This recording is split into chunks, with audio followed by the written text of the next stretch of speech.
আসামলজি চেনেলটোলৈ সকলোকে স্বাগতম জনাইছো। আজিৰ ভিডিঅ'টোত কেইটামান গুৰুত্বপূৰ্ণ সাধাৰণ জ্ঞানৰ প্ৰশ্নত উল্লেখ কৰা হ'ল। এই প্ৰশ্নোত্তৰ কেইটা বিভিন্ন প্ৰতিযোগিতামূলক পৰীক্ষাৰ কাৰণে খুবেই জৰুৰী। ভিডিঅ'টোৰ প্ৰথম প্ৰশ্নটো হৈছে ৰমন অনুসন্ধান সংস্থা কোন ঠাইত আছে? উত্তৰ কৰ্ণাটকৰ বেংগালুৰুত। এই সংস্থা 1948 চনত চি.ভি. ৰমনে প্ৰতিষ্ঠা কৰিছিল। চি.ভি. ৰমন আছিল ভাৰতৰ এগৰাকী পদাৰ্থ বিজ্ঞানী। তেখেতে 1930 চনত পদাৰ্থ বিজ্ঞানত নোবেল বঁটাও লাভ কৰিছিল। মুম্বাই চহৰখন মুঠ কেইটা দ্বীপ লগ লগাই গঠন কৰা হৈছে? উত্তৰ 7টা দ্বীপ। এই 7টা দ্বীপ হ'ল বম্বে, মাজাগাঁও, পাৰেল, ৱৰ্লি, মাহিম, কলাবা আৰু লিটল কলাবা। ইজৰাইলৰ কেইখন দেশৰ লগত স্থলসীমা আছে? উত্তৰ 4খন দেশ।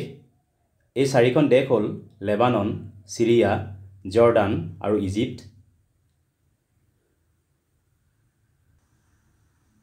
সৌদি আৰবৰ ৰাষ্ট্ৰীয় ফল কি? উত্তৰ সৌদি আৰবৰ নেশ্যনেল ফ্ৰুট অৰ্থাৎ ৰাষ্ট্ৰীয় ফল হৈছে খেজুৰ বা ডেটছ। মেজৰ ধ্যানচান্দ খেলৰত্ন বঁটা লাভ কৰা প্ৰথম মহিলা খেলুৱৈ কোন আছিল? উত্তৰ কৰ্ণম মালেশ্বৰী। কৰ্ণম মালেশ্বৰী এগৰাকী ভাৰোত্তোলক অৰ্থাৎ ৱেইট লিফ্টাৰ আছিল। কোনখন বিদেশী ৰাষ্ট্ৰৰ লগত ভাৰতৰ একেবাৰে চুটি সীমা আছে? উত্তৰ আফগানিস্তানৰ লগত। আনহাতে ভাৰতৰ বাংলাদেশৰ লগত আটাইতকৈ দীঘল স্থলসীমা আছে। আটাইতকৈ ওখ তৃণজাতীয় উদ্ভিদ কি?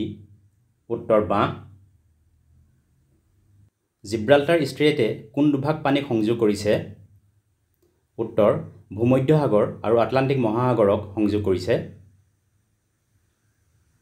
ৰাছিয়াৰ অন্তৰ্গত জনবসতিপূৰ্ণ আটাইতকৈ ঠাণ্ডা ঠাইখন কি?